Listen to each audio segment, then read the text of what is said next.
গুরু উপায় বলো না,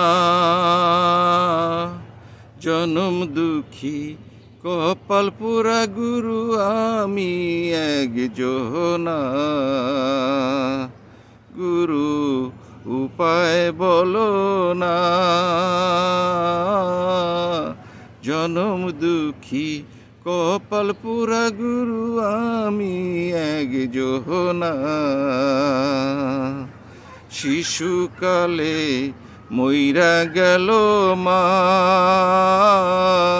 গর্ভে রাইখা মরল পিতা, গুরু চোখে দেখলাম না। আমায় কে করিবে লালন পালন, কে করিবে লালন পালন, কে দিবে সান্ত্বনা। জনম দুঃখী কপাল পোড়া গুরু আমি একজনা। গুরু উপায় বলো না, জনম দুঃখী কপাল পোড়া গুরু আমি একজনা।